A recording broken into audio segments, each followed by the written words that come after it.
Subscribe Miujiza TV.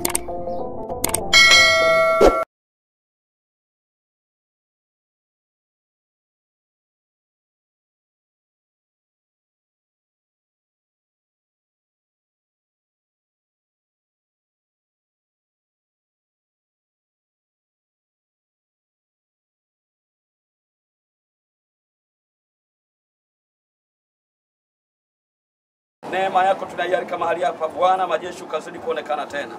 Tendo la kwenda kuanzishwa mahali hapa tumeanza na wewe Bwana. Karibisha na uwepo wa Mungu kapate kudhibitika mahali hapa. Katika jina la Baba na la Mwana na la Roho Mtakatifu.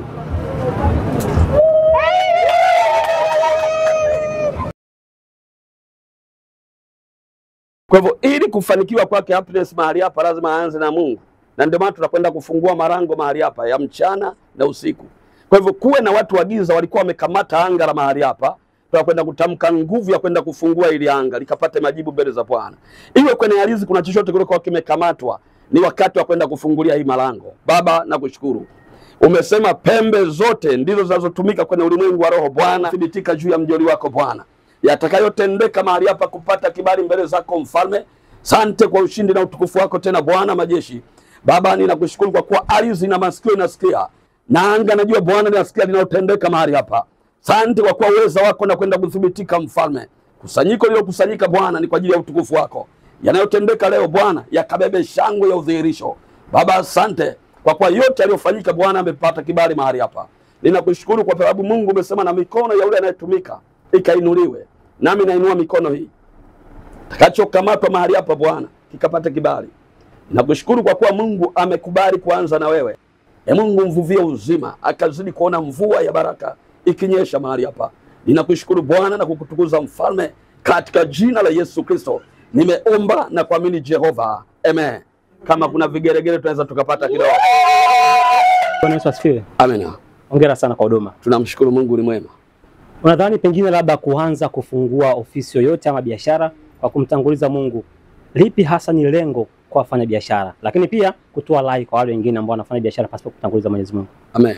Chochote huwa kinachoanza kama akijaanza na Mungu, unaruhusu mpango wa shetani kushambulia. Lakini unapoanza na Mungu atakwenda kusimama kwa sababu mwanzo ule msingi umeanza na yeye. Kwa hivyo kuna wengi huwa wanafungua lakini hawaanzi na Mungu. Wanaanza baadaye ndio wanahitaji Mungu. Inakuwa ni ngumu. Kwa sababu ulipoanza ulianza na nani? Kwa hivyo vita vingi vinawapitia watu kwa sababu alianza naye. Ndio ambayo inakuwa kikwazo kikubwa sana. Kwa hivyo alifanya jema kwa sababu anaanza na Mungu leo. Imekuwa hapo dhana tofauti mtaani hasa kwa wafanyabiashara, kwa maana wengi wao kuamini nguvu za Mwenyezi Mungu ni sahihi, lakini wanatumia pia na njia ambazo sio rafiki. Tunazungumzia upande wa pili. Kwa hii mtumishi imekaaje? Ni kuruhusu vita. Ukisoma katika Waamuzi mlango wake wa 8, ukisoma mstari wa 5, anasemaje? Alienda kwa miungu mingineo, ameruhusu vita katika nyumba yake. Kwa hivyo huwa unapojichanganya kwa miungu mingine, unakaribisha vita kwa nyumba yako. Kwa hivyo kuna wakati mwingine unapoanza na Mungu, unazuia vita. Huu ni uzio amekwenda kuweka. Kwa hivyo wengi, ushauri mkubwa sana, anza na Mungu aweke uzio katika cha kwako. Kupata uzio wa mtumishi. Tunashauriwa pia kutoa sadaka kama fungu la 10, lakini pia kumrudishia Mungu kwa kile kitu ambacho amekupa. Kwa biashara kama hii, kwa dada yetu Happy Collection ambaye ameanza biashara kama hii, lakini pia itakuwa ni chachu kwa wengine ambao wanatamani kufanya biashara kama hizi au zingine, lakini pia kumtanguliza Mungu. Sadaka ina nguvu gani kwa wafanyabiashara, hasa kwa wale ambao wanaanza biashara? Sadaka ya kawaida, ukianza jambo kama hili, ile sadaka inaitwa mbegu. Kwa sababu hakiko chochote utaanza kama hujapanda. Kwa hivyo kinachofanyika, sadaka inaitwa hapa si zaka, anatoa mbegu. Na mbegu huwa haina kiwango 100, 200, 300, lakini mradi umetoa, ile inakuwa ni mbegu umepanda, unatarajia kupata matunda. Kwa hivyo hapa atakachokitoa kitakuwa ni mbegu. Hayuko aliyolima shamba amekosa kupanda mbegu kwenye ardhi. Hakuna atavuna. Kwa hivyo lazima awe na mbegu ambaye anapanda ili mradi kupata mavuno. Kutoka 14:14 inatuambia Bwana atatupigania sisi na tutanyamaza kimya ama tutakaa kimya. Pengine dada yetu Happy una ujumbe gani wa kumshauri hasa kuanza biashara yake hii kwa kumtanguliza Mungu? Mtumishi uko hapa kwa ajili ya kuombea sadaka yake pamoja na kuombea huduma yake hii ya uuzaji wa biashara za nguo. Siku yoyote mradi anaanza na Bwana, chochote akiona amekwama muite tena Mungu aje amshirikishe. Asijishirikishe mwenyewe au asiwe na msaada mwingine tofauti na hapo. Kwa hivyo ushauri wangu mkubwa sana, mradi ameanza na Mungu, aendelee na Mungu. Atakwenda anafanya makubwa zaidi ya pale. Lakini kama ameanza na Mungu, akiruhusu na miungu mingine, atakaribisha vita kwenye malango. Itakuwa ni vita kubwa sana, itamsumbua. Mtumishi, nikushukuru. Amina, ubarikiwe sana.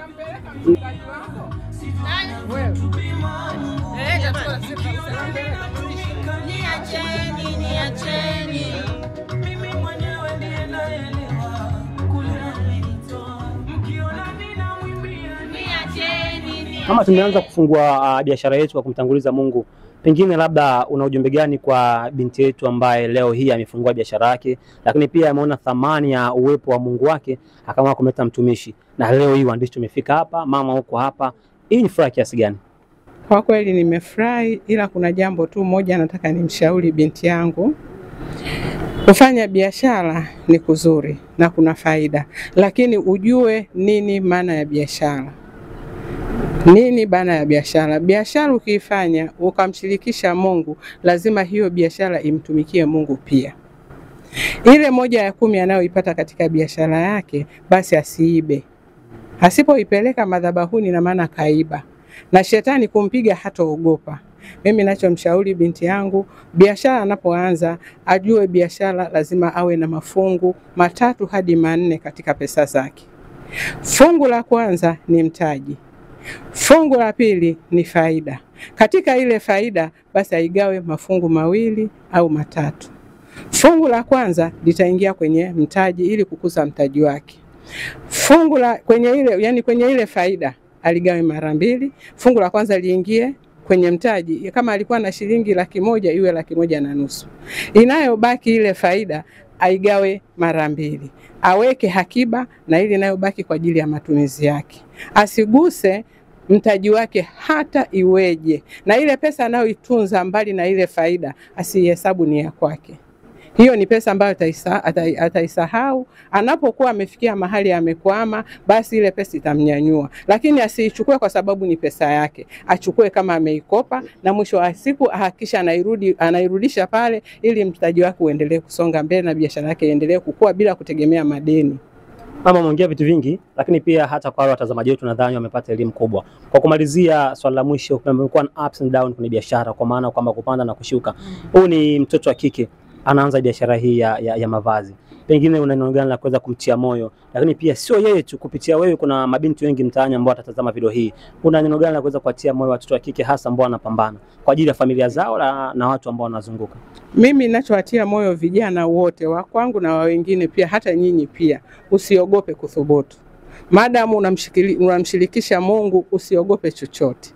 Wewe pambana. Hata sisi tulianza hivyo na sasa tunaendelea hivyo. Hatuishi kwa kutegemea watoto wetu. Biashara ni nzuri, lakini utakapomshirikisha Mungu. Lakini ukienda kwa kalumanzira, ujue nusu faida utampa kalumanzira, nusu utakula wewe na mtaji wako utashuka. Na ogope sana matumizi ya hali ya juu. Msipende matumizi ya hali ya juu. Ile faida yako unayoipata, hebu punguza matumizi yasiyokuwa na sababu. Na wewe utasonga mbele na utazidi kupanda juu na zaidi. Mimi nawatakia vijana wote wa Tanzania msiogope. Asante, karibu sana kwa yao. Kuletea box yao. Hivi ndio vitu vyake viko sasa. Sehemu kama hizo sipokuja box. Chika la dunia. Sio swala. Karibu sana. Hapo ndio hilo. Kazi mtuma nimefanya. Ni sahihi. Kuna kofia hapo. Ndio rangi ya kiume. Mbona uliona mdandoshi? Umeona? Ndio kofia kwa limetia. Sasa sitaki kusema naenda kwa Epic Auction, sitaki kubadilisha, kuna changing room hii hapa. Kwa ndoje? Konga Mombasa. Mombasa madukani. Madukani.